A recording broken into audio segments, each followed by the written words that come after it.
Bienvenue dans notre podcast dédié à votre patrimoine. Comprendre, protéger, faire fructifier. C'est notre promesse pour faire pousser vos projets.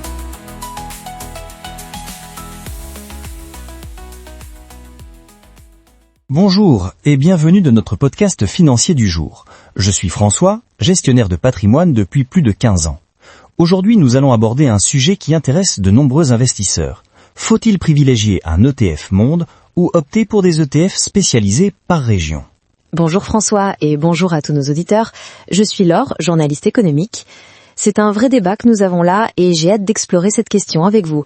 Pour commencer, pourriez-vous rappeler à nos auditeurs ce qu'est précisément un ETF monde ? Bien sûr Laure, un ETF monde comme le célèbre MSCI World est un fonds indiciel qui réplique la performance de plus de 1500 entreprises réparties dans 23 pays développés. L'idée est d'offrir une exposition globale aux marchés actions internationaux en un seul investissement. Mais attention, contrairement à ce que son nom suggère, il n'est pas aussi mondial qu'on pourrait le penser. C'est intéressant que vous le précisiez. Pouvez-vous développer ce point ? Pourquoi un ETF monde ne serait-il pas vraiment mondial ? En réalité, si on examine la composition du MSCI World par exemple, environ 65% de l'indice est constitué d'actions américaines. L'Europe ne représente que 15-20%, le Japon environ 6% et le reste se partage entre le Canada, l'Australie et quelques autres pays développés. De plus, les pays émergents comme la Chine, l'Inde ou le Brésil en sont totalement absents. Je vois. Donc, malgré son nom, un investisseur qui mise sur un ETF monde est en fait très exposé aux États-Unis. Qu'en est-il des performances historiques ? Les ETF monde ont-ils été rentables ces dernières années ? Effectivement, les performances ont été très bonnes ces dernières années, avec un rendement annualisé autour de 8-10% sur le long terme. Mais cela s'explique en grande partie par la domination des valeurs technologiques américaines. Des entreprises comme Apple, Microsoft ou Amazon pèsent lourd dans ces indices. C'est un avantage quand la tech américaine performe, mais aussi un risque de concentration. Justement, n'est-ce pas là un argument en faveur des ETF spécialisés ? En diversifiant géographiquement avec des ETF Europe, Japon ou marchés émergents, on pourrait réduire ce risque de concentration, non ? C'est précisément l'argument principal en faveur des ETF spécialisés. En construisant vous-même votre allocation, vous pouvez surpondérer certaines régions que vous jugez sous-évaluées ou à fort potentiel. Par exemple, beaucoup d'analystes considèrent aujourd'hui que les actions européennes sont sous-valorisées par rapport à leurs homologues américaines. Et puis, avec l'émergence économique de pays comme la Chine ou l'Inde, ne pas être exposé au marché émergent via un ETF spécialisé, c'est potentiellement passer à côté d'opportunités de croissance, vous ne croyez pas ? Je comprends votre point de vue, Laure, mais n'oublions pas les risques supplémentaires liés au marché émergent. Instabilité politique, réglementaire, volatilité accrue. D'ailleurs, sur les 10 dernières années, les ETF sur les marchés émergents ont globalement sous-performé le MSCI World. C'est vrai pour la décennie passée. Mais les cycles économiques évoluent.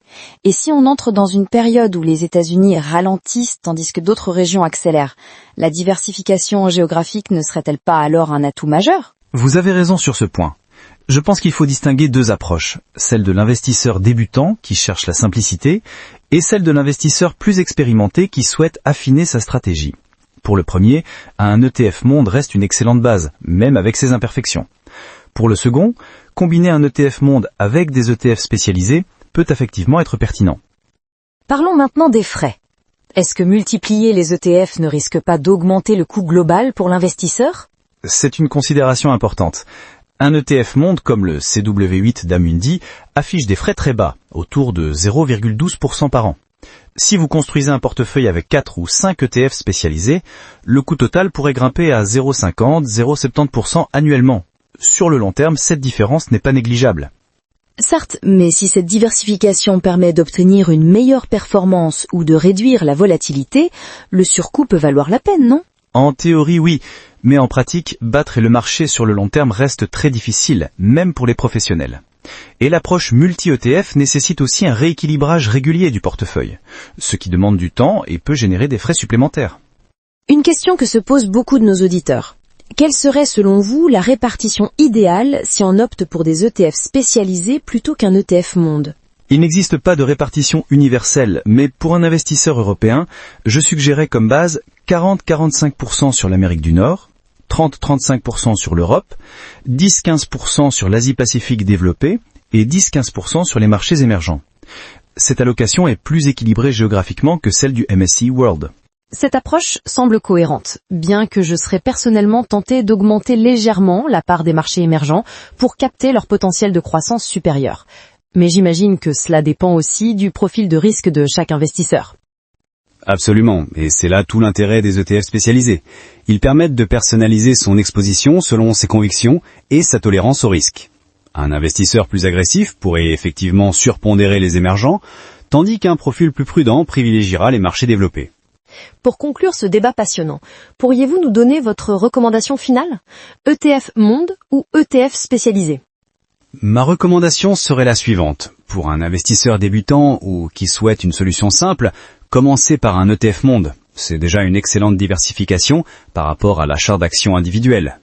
Pour un investisseur plus expérimenté ou qui a des convictions fortes sur certaines régions, compléter son ETF monde avec 2-3 ETF spécialisés peut être judicieux. Mais attention à ne pas trop complexifier votre stratégie.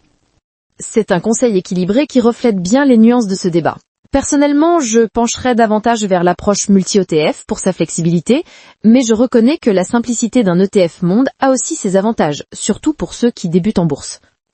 L'essentiel est surtout de commencer à investir et de le faire régulièrement, quelle que soit l'approche choisie.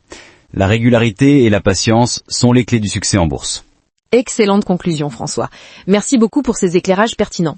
Et merci à tous nos auditeurs d'avoir suivi ce débat sur les ETF mondiaux versus spécialisés. N'hésitez pas à nous retrouver pour d'autres analyses sur l'investissement et la gestion de patrimoine. À bientôt!